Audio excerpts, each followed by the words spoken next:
eu acho que o Irã agora, se o Irã puder mostrar de forma convincente ao Israel que possui a capacidade de atacar Israel nuclearmente, haverá todos os dois lados vão se acalmar. Entendi. O problema agora é que é o seguinte, você teve um ataque de, sei lá, 180 ou 200 mísseis iranianos contra Israel. E Israel, até checar se teve alguma... Geralmente acontece nessa fase da noite, né, meio de madrugada, etc. Disse, vamos retaliar. Esse ataque, poucos mísseis atingiram o solo, Sim, né? sim. O Irã, em função da sua instabilidade econômica, da sua impopularidade, eu acho que não quer esse conflito.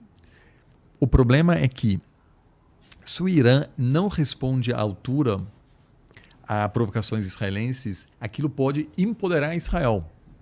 Então você precisa, como que numa negociação, eu preciso responder, eu preciso calcular quantas pessoas vão matar do seu lado para evitar que você se sinta empoderado, mas para evitar que você vai responder escalando.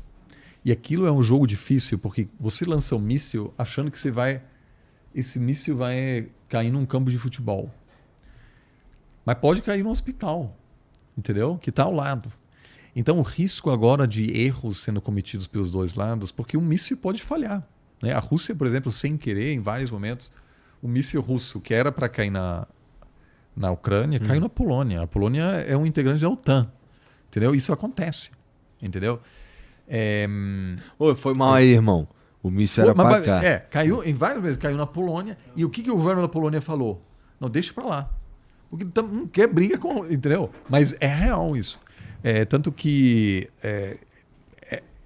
E aí a gente também esquece que a gente não está falando sobre um território de grandes proporções. A guerra na Ucrânia acontece num território vasto. Né?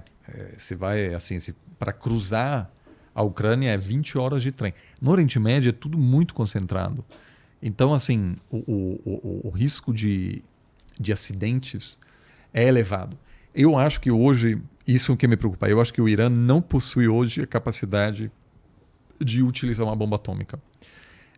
Não está lá. É muito caro, é muito difícil. Ou seja, do ponto de vista tecnológico, é extremamente sofisticado. E Israel vem matando de forma regular cientistas nucleares no Irã e vem atrasando o projeto. O que acontece? Com cada assassinato de um cientista nuclear, o país, obviamente, quer acelerar em resposta. Por exemplo, mataram o nosso cara, então vamos... os laboratórios precisam ser ainda mais fundos na terra, a gente precisa esconder. Então, assim, diante disso tudo, até um líder iraniano moderado vai dizer, cara, a gente vai precisar dessa arma nuclear logo. Porque precisa se proteger. Né? Então, até eu não digo eu defendo aqui que o Irã tem arma nuclear, mas eu compreendo o raciocínio que o cara tá pensando. De o cara lá que diz, diante dessa situação, a gente precisa fazer de tudo. Eu também consigo entender de onde que vem isso daí, né? Bom, a gente estava falando sobre assim, o lance de você ter uma arma nuclear, se muda toda a dinâmica de como alguém vai pensar em entrar no teu território, né? Ou de mandar alguma coisa lá, de qualquer forma. E assim, cara, esses ataques que acontecem lá, vão mandar um monte de míssil lá para Israel e tudo mais. O Irã chega a coordenar também, junto com os grupos terroristas, os ataques terroristas, será? O que tem de informação nesse sentido? Então, em primeiro lugar, o Hamas é uma organização que vem sendo apoiado pelo Irã, mas que também possui alguma autonomia. Então, eu pessoalmente acho difícil o Hamas ter conseguido organizar esse ataque super sofisticado no dia 7 de outubro sem anuência ao conhecimento do Irã. Mas não tem como provar. Então, assim... Só pelo nível de sofisticação do ataque. É muito caro, é extremamente caro. Você precisa... tem até gente dizendo que o serviço secreto israelense provavelmente teria conhecimento disso. Eu ouvi essa teoriazinha aí. Mas não tenho...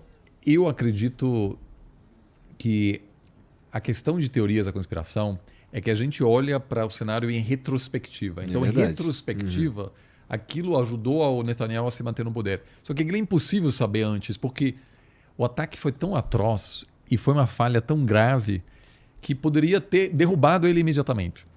Entendeu? Entendi. Então, assim, dizer ele planejou... Eu acho que sempre a gente acaba superestimando a capacidade de planejar eventos, porque aquilo é totalmente, é quase aleatório o que vai acontecer.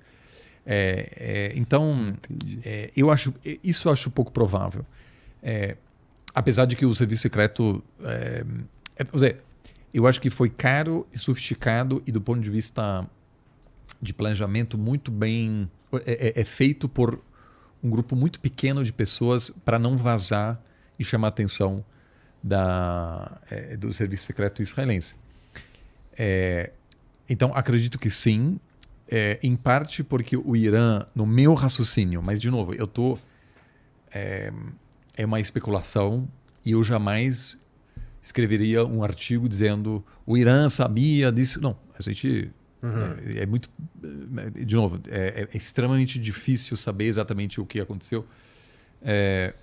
Eu acredito que o Irã possa ter tido algum interesse em inviabilizar a aproximação estratégica entre Israel e Arábia Saudita, porque esses dois países, superando suas divergências, têm um inimigo em comum, que é o Irã. Então, esse cenário teria levado ao isolamento diplomático do Irã. E o Irã conseguiu, seguindo essa hipótese, evitar este cenário. Mas, de novo, é perfeitamente plausível. Se um pesquisador revela novas informações, eu vou mudar de opinião. E isso é sempre importante, assim, porque como são assuntos, de novo, que mexem muito com a gente, eu, quando escrevo sobre isso, eu tenho pessoas dos dois lados sempre dizendo: como assim, cara? Super decepcionado, parando de seguir. Que isso? Pô, eu achei que você era um cara sério. Dos dois lados, tá certo? Dos dois lados. Pelo mesmo argumento. Do mesmo argumento. Porque eu dizendo aqui, olha, eu acho que o Irã tinha algum conhecimento. Aí já tem 10 pessoas dizendo: nunca mais vou escutar uma só coisa que esse cara está falando. Mas você dizer, o Netanyahu tem um incentivo de manter esse conflito vivo, tem a mesma quantidade de pessoas do outro lado dizendo: como assim? É incrível você criticar o Netanyahu nessa situação difícil pela qual a gente está. Ou seja, tem de tudo. E o Netanyahu não é que 100% da população é contra ele. Tem manifestações, etc. Mas é um país muito dividido. Ou seja, eu mantenho um diálogo também com gente que diz: não, por enquanto ele precisa se manter no poder. Porque se você está sob ataque, Israel possui uma preocupação permanente com uma preocupação existencial permanente. Isso é algo que é muito difícil para a gente imaginar. É praticamente, eu diria que os palestinos têm isso, os medo israelenses de desaparecer, e os ucranianos também. Ucranianos também.